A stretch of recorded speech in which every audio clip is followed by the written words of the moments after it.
টি-20 বিশ্বকাপের সুপার 8-এ ওঠার মিশনে টাইগারদের একমাত্র বাধা এখন কেবল নেপাল। 3 ম্যাচে 2 জয়ে শান্তর দল এখন পয়েন্ট তালিকার 2 নম্বরে। সুপার 8-এ ওঠা তাই টাইগারদের জন্য এখন কেবল সময়ের ব্যাপার মাত্র। নেপালের বিপক্ষে না হারলে তো বটেই, হারলেও সুপার 8-এ পা রাখবে টাইগাররা। চলমান টি-20 বিশ্বকাপ বাংলাদেশের জন্য ঠিক সেভাবে খারাপ যাচ্ছে না। ইতোমধ্যেই 3 ম্যাচ খেলে 2 ম্যাচে জয় এবং অপরটিতে জিততে গিয়েও শেষ মুহূর্তে পরাজয়ের স্বাদ পেয়েছে টাইগাররা। টি-20 বিশ্বকাপের গ্রুপ ডিতে বাংলাদেশের সামনে এখনও রয়েছে আর এক ম্যাচ।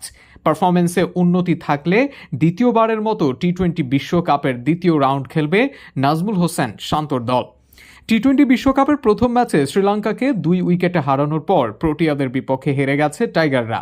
নিজেদের তৃতীয় ম্যাচে নেদারল্যান্ডসকে হারিয়ে সুপার 8-এর লড়াইয়ে অনেকটা এগিয়ে টাইগাররা।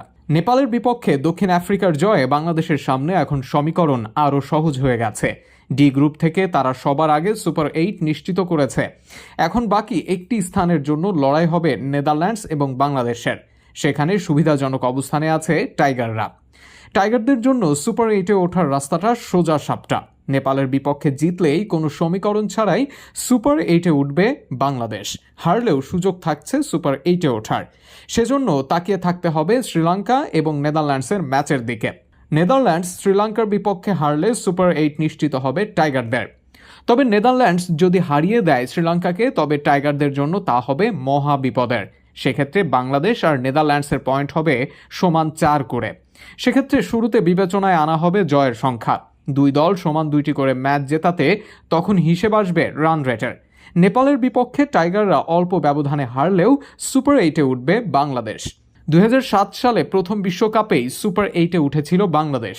এরপর আর কোনো আসরে প্রথম রাউন্ডের বাধা টপকাতে পারেনি টাইগাররা। দ্বিতীয়বারের মতো বিশ্বকাপের সুপার 8-এ খেলার সুবর্ণ সুযোগ এখন সাকিব তামিমদের সামনে। দক্ষিণ আফ্রিকার মাটিতে অনুষ্ঠিত বিশ্বকাপের প্রথম আসরে জয় দিয়ে আসর শুরু করেছিল বাংলাদেশ।